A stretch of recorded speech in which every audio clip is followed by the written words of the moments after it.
안녕하세요. 절세를 미래를 바꾸는 김연아 기자입니다. 최근 미국발 금리 인상 기조에 따라서 우리나라의 경우도 결국 금리를 인상했죠. 이런 금리 인상 기조에서 더 이상 피할 수는 없을 것 같고요. 이런 상황 속에서 조금 금리를 낮출 수 있는 방법은 무엇이 있을까요? 예적금 금리도 올라가서 좋긴 좋지만 문제는 대출 금리죠. 많은 분들이 이제 주택담보대출 등이 이제 금리 인상으로 인해서 부담을 많이 가지시는 것 같습니다. 현재 이제 주택담보대출이 9% 정도까지 될 수도 있다 이런 말들이 나오고 있기 때문에 많은 분들이 걱정을 하고 계시는 것 같아요. 최근 상황 보면은 실제로 그렇게 될 수도 있겠다 이런 생각이 들죠. 예를 들어서 10억 원의 대출이 있다고 가정을 하면 현재 금리가 6%다. 하게 되면 이제 연간 6천만 원 정도거든요. 그럼 월에 500만 원 정도를 이자로 부담을 하게 되는 거죠. 이자만요. 원금을 제외한 이자만. 근데 이게 만약에 9%로 상승한다. 그렇게 되면은 9천만 원 정도 되고 한 달에 750만 원 정도 부담해야 됩니다. 정말 어마어마하죠. 그래서 주변에서 이제 영끌에서 부동산을 매입하신 분들이 이제 이자 부담액이 예전에 2배다. 이렇게 말씀들을 하시는데 사실상 이제 근로자들한테는 굉장히 큰 부담이 아닐 수 없습니다. 이런 상황 속에서 조금 금리를 낮출 수 있는 방법은 무엇이 있을까요? 가능하다면 부모님께 원금을 빌리는 방법이 있습니다. 부모님께는 이자를 4.6%로 빌릴 수 있다면 연간 이자 부담액은 4,600만 원이고요. 월에 380만 원 정도라서 우리가 6% 정도에 비해서는 한 100만 원 정도 이상이 줄어들게 되는 것이죠. 단 이때 부모님께서 여유자금이 있으셔야 되겠죠. 최근에는 이제 가족 간 금전대차 거래를 통해서 자금을 조달하는 경우가 좀 늘어나고 있습니다. 세법상 문제가 되지 않는 이자율의 시가는 4.6%이거든요. 물론 이것보다 낮게 설정할 수도 있어요.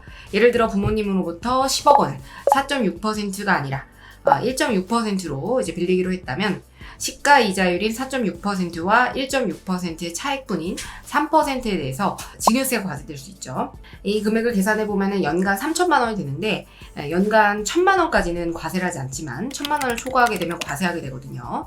따라서 부모님으로부터 시가보다 싸게 빌린 것도 증여라고 보기 때문에 10억 원 기준으로는 연간 시가와 실제 이자 간의 차익분이 1천만 원을 넘지 않으려면 3.6% 이상으로는 설정해 줘야 됩니다. 그래야 과세 이슈가 발생하지 않는 것이겠죠. 이걸 이제 활용하게 되면 시가와 실제 이자 간의 차익분이 연간 1천만 원을 초과하지 않으면 증여세를 과세하지 않는다는 이 기준을 활용하게 되면 원금이 2억 원까지는 무이자로 부모님으로부터 빌릴 수가 있습니다. 5천만 원은요, 일단 자녀에 대한 증여세가 부과되지 않으니까 증여재산 공제를 활용해서 5천만 원은 자녀에게 현금으로 증여하고 2억 원은 무이자로 우리가 증여세 없이 빌릴 수가 있다라는 것이죠. 다만 이때 주의해야 할 사항들이 있는데요. 이 2억 원을 무이자로 빌려줄 때 증여로 간주되지 않도록 주의하셔야 됩니다. 정말로 부모님께 빌린 것이어야 되고요. 빌린 것처럼 모든 서류들을 잘 갖추어 놓아야 되겠다. 입증 책임은 납세자에게 있기 때문에 과세된 것으로부터 증여로 추정이 되지 않으려면 실제 차용증을 갖추고 이자를 납입하고 자동이체를 통해서 이자 비용을 매달 발생을 시키는 거죠.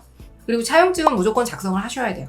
그리고 이때 주의할 거는 너무 터무니없이 긴 대출 기간이라든지 30년, 40년 부모님이 살아계실지 살아계시겠지만 어쨌든 살아계실지 아닐지도 모르는 그 기간 막 50년, 60년, 100년 막 이러면은 안 되겠죠. 그래서 현실적으로 정말 타인간에 작성하듯이 똑같이 차용증을 작성하셔야 됩니다. 보통은 이제 2년에서 5년 정도로 차용증 기간을 작성하거든요. 예전에는 제가 이제 차용증 작성하신 다음에 인터넷 우체국을 통해서 내용 증명들을 보내라 이렇게 말씀을 드렸었는데 결국은 이제 실질적 판단 사항이거든요. 뭐 공증이든 내용 증명이든 이런 것들을 갖춘다고 해서 무조건 차입이라고 인정되는 것도 아니고요. 내용 증명이나 공증이 없다고 해서 무조건 증여가 되는 것도 아닙니다. 실제로 제3자와 우리가 차입 거래를 했다면 우리가 어떻게 했을지를 생각을 하셔서 증여가 아니라 차입으로 증빙 등을 잘 갖추어 두신다면 증여로 간주되지 않으실 수 있습니다. 대부분의 경우에는 나는 안 걸릴 거야 이런 생각들을 많이 하시거든요. 최소한의 것들도 대비를 안 하다 보니까 걸리는 겁니다. 걸렸을 때 문제가 되는 겁니다. 현재 이 4.6%의 법정이자율 있죠. 이것도 이제 기획재정부령으로 정하는 것이기 때문에 내년에는 인상될 가능성이 높습니다. 추가로 부모님께 금전을 대여하고 이자를 지급을 하게 되면 부모님은 원칙적으로 그 이자 소득에 대해서는 종합소득세를 납부하셔야 돼요. 이런 소득세 과세 이슈도 발생할 수 있다는 점, 이 점을 좀 기억해 두시면서 우리 이제 더 이상 피할 수 없는 고금리 시대죠. 금리 인상의 시대 속에서 모두들 이제 해안을 가지고 잘 이겨내셨으면 좋겠습니다. 오늘도 유용한 절세미니였습니다. 감사합니다. 안녕.